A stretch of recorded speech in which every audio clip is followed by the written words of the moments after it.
বাইরে সারাদিনের ব্যস্ততা আর হাজারো অশান্তি শেষে ঘরে ফিরে যখন স্ত্রী আর সন্তানের মুখের দিকে তাকান, তখন কি আপনার সব ক্লান্তি দূর হয়ে যায়, নাকি ঘরের অশান্তি আপনার বাইরের জীবনকেও বিষিয়ে তুলছে?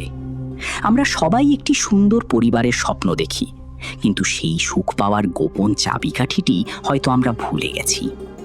আজ আমরা এমন একটি ছোট কিন্তু শক্তিশালী দোয়া সম্পর্কে জানব, যা আপনার ঘরকে জান্নাতের টুকরো বানিয়ে দিতে পারে। এই দোয়ায় আমরা আল্লাহর কাছে আমাদের জীবনসঙ্গী এবং সন্তানদের চোখের শীতলতা হিসেবে চেয়েছি। আরবিতে কুররাতা আয়ুন কথাটি অত্যন্ত গভীর।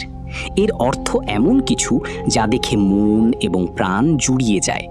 যখন আপনার স্ত্রী আপনার দুঃখের সাথী হয় এবং আপনার সন্তান বড় হয়ে মানুষের মতো মানুষ হয়, তখন তারাই হয় আপনার দুনিয়ার শ্রেষ্ঠ সম্পদ।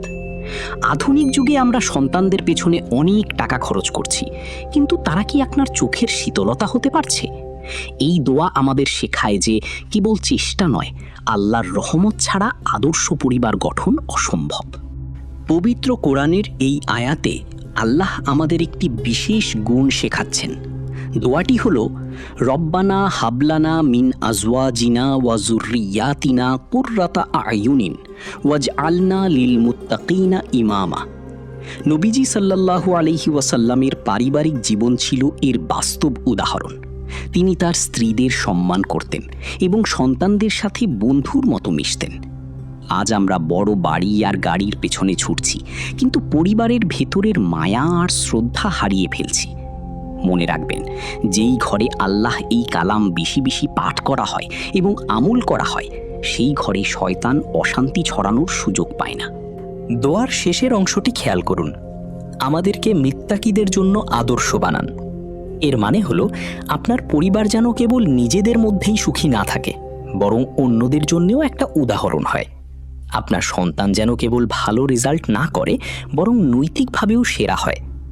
আজ আমাদের সমাজে এমন পরিবারের খুব অভাব, যাদের দেখে মানুষ অনুপ্রাণিত হবে। এই দোয়াটি নিয়মিত পাঠ করলে আল্লাহ আপনার ভেতর নেতৃত্বের গুণ আর আপনার পরিবারের ভেতর তাকওয়া বা খোদাভীতি বাড়িয়ে দেন। এটি কেবল স্ত্রী সন্তান চাওয়ার দোয়া নয়, এটি একটি শ্রেষ্ঠ প্রজন্ম গড়ার শপথ। সাফল্য মানে কেবল ব্যাংক ব্যালেন্স নয়, সাফল্য মানে হলো দিন শেষে একটি প্রশান্তিময় ঘরে ফিরে আসা। প্রতিটি নামাজের সেজদায় এবং অবসরে এই দোয়াটি পাঠ করুন। ভিডিওটি শেয়ার করুন আপনার জীবনসঙ্গীর সাথে এবং বন্ধুদের সাথে, যেন প্রতিটি পরিবার চোখের শীতলতা হয়ে ওঠে। আল্লাহ আমাদের সবার ঘরকে রহমত দিয়ে ভরিয়ে দিন। আল্লাহ হাফেজ।